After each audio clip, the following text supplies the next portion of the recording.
penjualan secara kredit.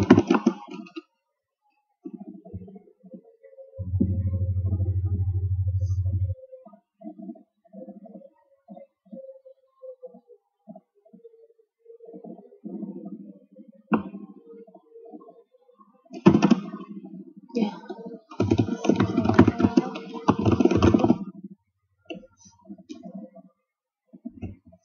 Kemudian tanggal 10 konsumen membayar ya.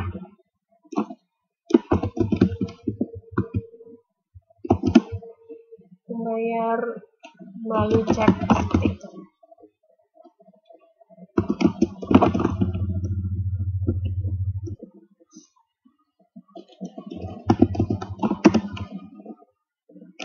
Tanggal katakan 12 ya. Cek dicairkan.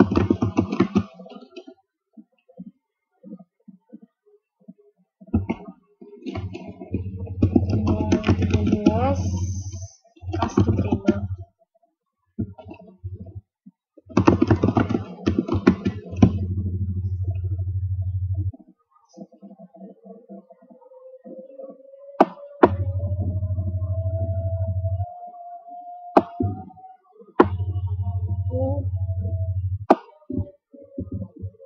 Nah, seperti ini ya.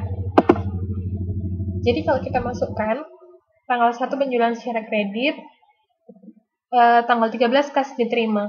Antara tanggal 1 sampai tanggal 13 itu namanya akun receivable atau piutang. Nah, dari tanggal 10 sampai tanggal 13, dari saat konsumen membayar sampai kas diterima, itu namanya cash collection. Seperti itu. Paham ya sampai sini?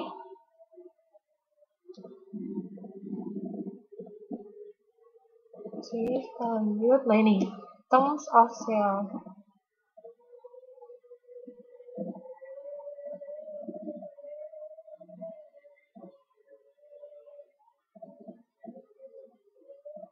Ini. Jadi basic formnya yang tadi saya bilang 2/10 net 45. Atau ini kalau tadi ditulis itu begini. 2/10 N 45. Gini.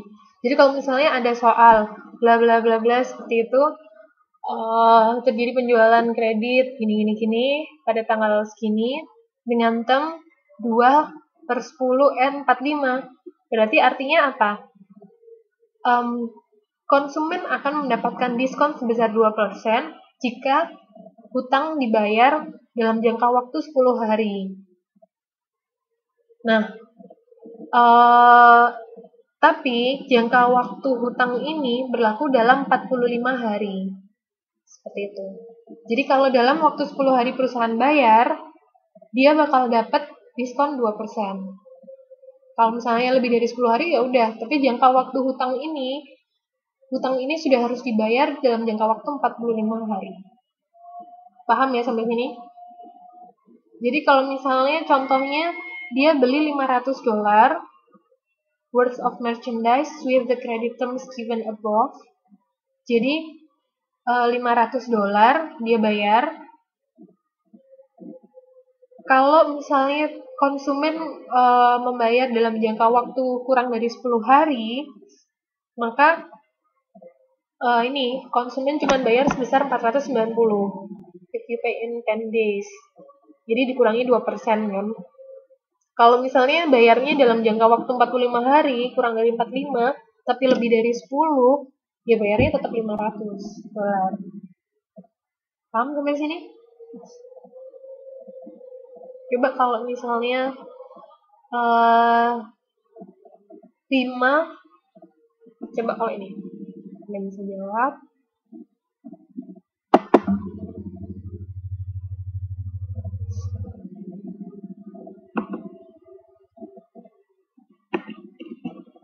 Kalau 5 per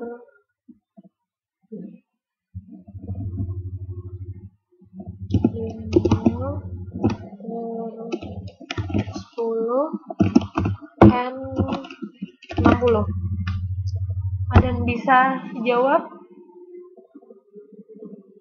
Kalau dia beli $500.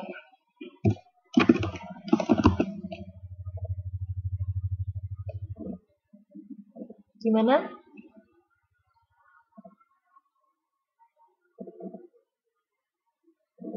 Kalau ada konsumen membeli dengan term 5/10 N/60 sejumlah $500, ada yang bisa jawab?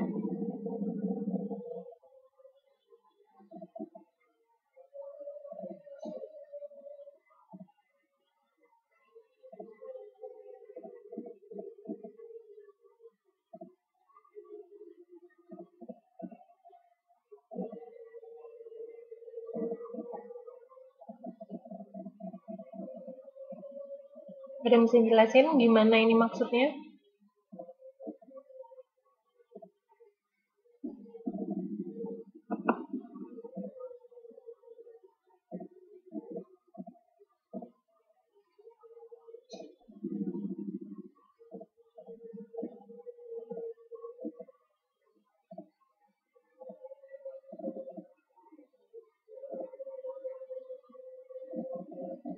Coba ya, saya pilih. Ini bisa kan ya, satu orang?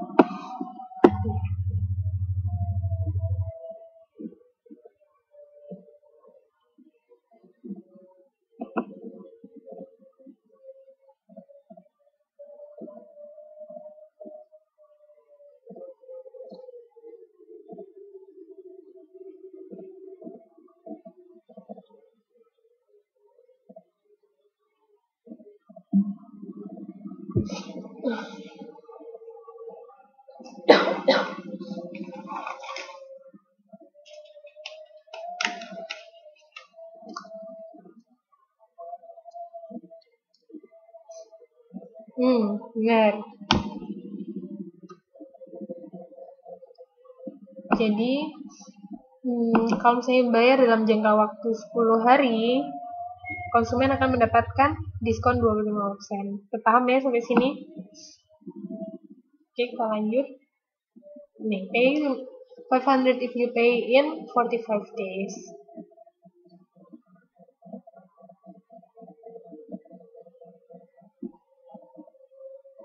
Oke. Nah, ini ada efek-efeknya dari aturan tadi ya, dari credit policy yang tadi. Ada dua macam, yaitu revenue sama cost.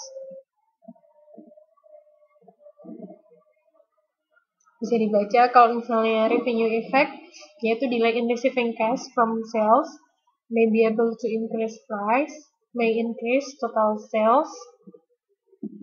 Kemudian untuk cost,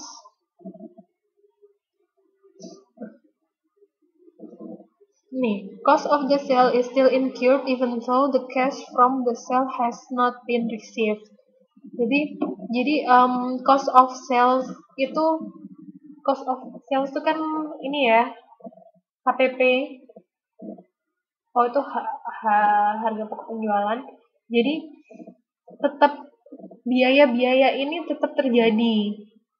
Seperti itu. Meskipun perusahaan tuh secara kas belum terima, tapi kan ketika barang sudah terjual, cost-nya kan otomatis muncul kan. Kayak HPP itu pokoknya ketika persediaan itu terjual, maka cost-nya sudah harus dihitung. Seperti itu, cost of sales-nya. Jadi cost ini tetap terjadi meskipun secara kas tuh perusahaan belum dapat. Begitu. Kemudian ada cost of debt, mass finance receivable. Jadi piutang ini harus bagaimana mendanainya. Maksudnya memang benar perusahaan mendapatkan penjualan, tapi secara kas belum dapat. Jadi bagaimana perusahaan harus mendanai piutang ini? Dalam artian mungkin perusahaan harus meningkatkan hutangnya seperti itu untuk membeli persediaan. Tapi itu kan juga nggak bagus ya, dalam artian perusahaan banyak piutang, akhirnya perusahaan banyak hutang. Paham ya maksudnya di sini? Jadi benar salesnya tinggi, tapi karena piutang